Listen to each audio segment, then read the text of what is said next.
தளபதி மகாபாரத கதை. இயக்குனர் மணிரத்னம் இயக்கத்தில் தமிழில் வெளியாகி நல்ல வெற்றியை கொடுத்த திரைப்படம் தளபதி.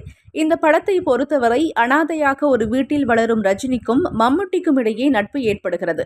அதனைத் தொடர்ந்து மம்முட்டி வழியை பின்பற்றி அவரோடு ரவுடிசம் செய்து வருவார் ரஜினி. பிறகு அங்கு கலெக்டராக வரும் அரவிந்த் சாமி அவரை அடக்கி ஒடுக்குவார். அதேபோல மகாபாரதத்தில் தாயால் கைவிடப்பட்ட கர்ணனுக்கு துரியோதனன் அடைக்கலம் கொடுப்பார். இதனால் மகாபாரத போரில் துரியோதனன் பக்கம் நிற்பார் கர்ணன். அதில் வரும் அர்ஜுனன் கதாபாத்திரமாக படத்தில் அரவிந்த் சாமியின் கதாபாத்திரம் இருக்கும். ராவணன் ராமாயண கதை.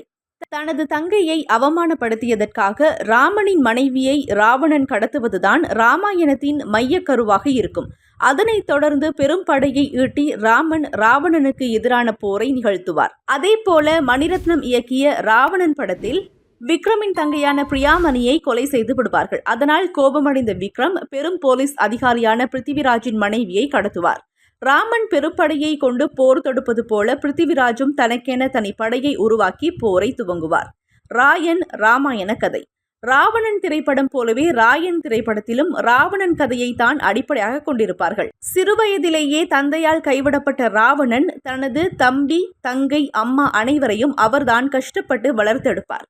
அதன் பிறகு குபேந்திரனிடமிருந்து தனது ஆட்சியை பிடிப்பார். அதே போல ராயன் படத்தின் கதை அம்சமும் இருக்கும். ராவணனின் தங்கை சூர்பனகை மீது லக்ஷ்மணன் கை வைத்த பிறகுதான் ராமாயணத்தில் பிரச்சினை வரும். அதே போல இதிலும் தனுஷின் தங்கை மீது கை வைத்த பிறகுதான் எஸ்.ஜே. சூர்யாவின் தம்பி மாதிரி இருக்கும் அந்த கதாபாத்திரத்தை தனுஷ் பழிவாங்குவார். அதை பின்பற்றி இந்த படத்திலும் தம்பி கதாபாத்திரம் தனுஷிற்கு எதிரானதாக காட்டப்பட்டிருக்கும். ஆனால் ராமாயண கதையில் இரண்டாம் தம்பி கும்பகர்ணன் ராவணனுக்கு ஆதரவாகத்தான் இருப்பார். ஆனால் இந்த கதையில் இரண்டு தம்பிகளுமே எதிரிகளாக இருப்பார்கள். காலா ராமாயண கதை.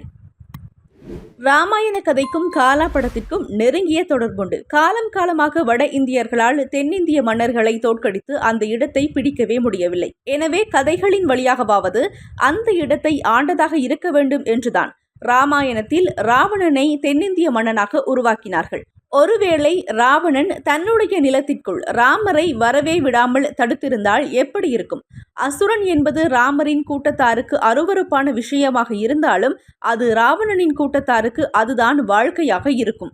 அதை வைத்துதான் காலாவில் ரஜினி கருப்பு உடையே அணிந்திருப்பார். தூய்மை, வெண்மை என ராமரின் அடையாளமாக வில்லன் கதாபாத்திரம் இருக்கும்.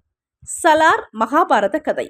மகாபாரத கதையை பொறுத்தவரை அதில் கௌரவர்கள் படையில் மிக சிறந்த வீரர்களாக துரியோதனன், கர்ணன், துரோணாச்சாரியார் மூவரும் இருப்பார்கள்.